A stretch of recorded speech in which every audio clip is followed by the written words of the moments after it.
डिंग compounding.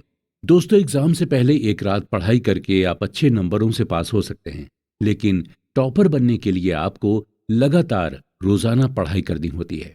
आप सिर्फ एक दिन पढ़कर टॉप नहीं कर सकते।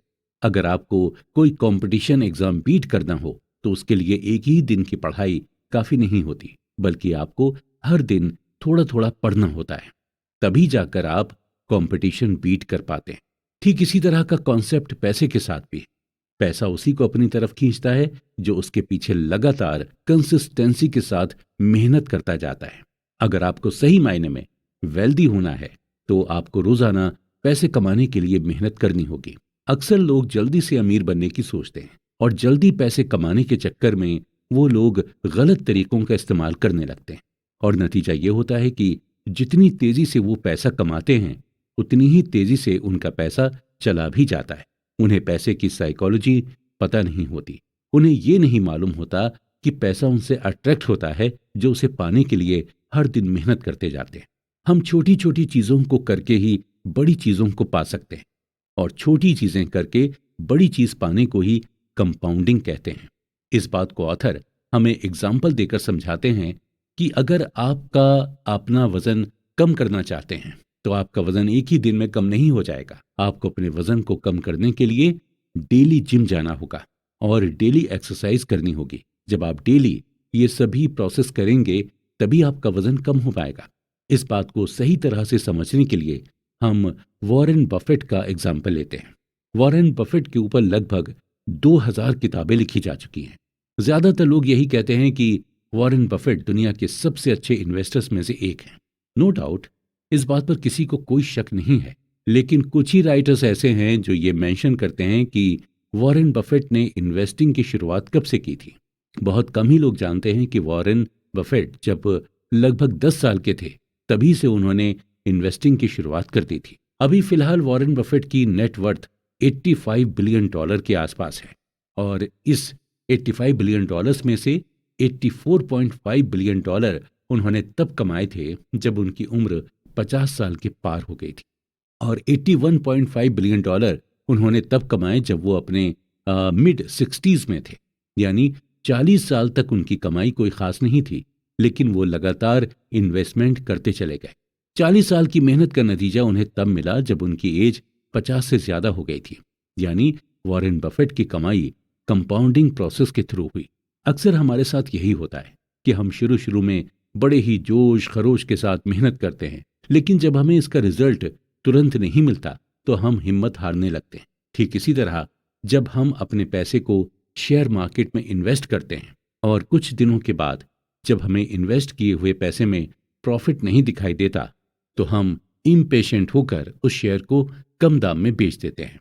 ऑथर बताते हैं कि कंपाउंडिंग को आप इफेक्टिव तरीके से कर सकते हैं जब आपके अंदर पेशेंस होगा। इसी तरह जब हम बिजनेस की शुरुआत करते हैं और उस बिजनेस की शुरुआत में हमें प्रॉफिट नहीं होता तो हम बेचैन यानी रेस्टलेस होने लगते हैं, और नतीजतन उस बिजनेस को हम बंद कर देते हैं।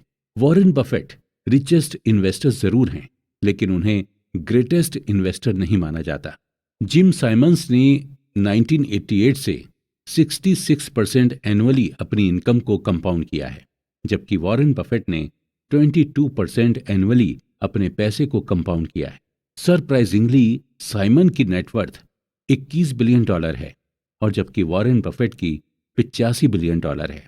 यानी बफेट 75% ज्यादा वेल्दी हैं साइमन से। जब साइमन इतने अच्छे इन्वेस्टर हैं तो इनकी नेटवर्थ वॉरेन बफेट से इतनी कम क्यों है?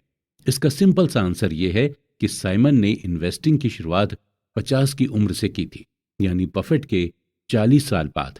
अगर उन्होंने भी बफेट की तरह 10 साल की उम्र से इन्वेस्टिंग की शुरुआत की होती तो आप सोच ही नहीं सकते हैं कि इस वक्त उनकी करंट नेटवर्थ क्या हो सकती है।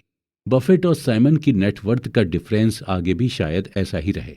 अगर मैं आपको अपने दिमाग में 8 जमा 8 जमा 8 जमा 8 जमा 8 जमा 8 जमा 8 जमा 8 जमा 8 जोड़ने को कहूं तो आप कुछ ही सेकंड में ऐसा कर लेंगे, जो कि 72 है। लेकिन अगर मैं आपको 8 गुणा 8 गुणा 8 गुणा 8 गुणा 8 गुणा 8 गुणा 8 गुणा 8 का हिसाब लगाने को कहूं तो आपका सर फट जाएगा, जो कि है 13 करोड़ 42 लाख 17,728। आप यहाँ क्लियरली देख सकते हैं कि ऐड करने में आपको क्या आंसर मिला था और मल्टीप्लाई करने में आपको क्या आंसर मिला। अगर हम सिंपल वर्ड्स में कहें तो कंपाउंड का मतलब मल्टीप्लाई करना ही होता है। इसका मतलब यही हुआ कि आपको अपने पैसों को जोड़ना नहीं है, बल्कि उसे मल्टीप्लाई करते जाना है। यानी आपको पैसे से ही पैसा बनाना है, और वो चाहे आप बिजनेस करके करें या फिर किसी इन्वेस्टमेंट के थ्रू करें। और हमेशा ये ध्यान रखें कि कंपाउंडिंग का नतीजा आपको फौरन नहीं मिलता, बल्कि इसका नतीजा आपको धीरे धीरे मिलता है। और इसका नतीजा ऐसा होता है जिसे देखकर आप खुद हैरान हो जाएंगे। इसलिए अगर आप इन्वेस्ट करना चाहते हैं तो ज़रूरी नहीं कि आप बहुत बड़े अमाउंट से इन्वेस्ट करें। आप छोटे अमाउंट से भी इन्वेस्ट की शुरुआत कर सकते हैं। एट लास्ट हम ये कहेंगे कि अगर आप अपनी अपनी तरफ पैसों को खींचना चाहते हैं तो आपको अपने अंदर पेशेंस डेवलप करना होगा, और पैसे के लिए कंसिस्टेंट हार्ड वर्क करना होगा, और पैसे को कंपाउंड करते रहना होगा, क्योंकि तभी आप पैसे को जीत पाएंगे, यानी तभी आप वेल्दी बन पाएंगे। Getting wealthy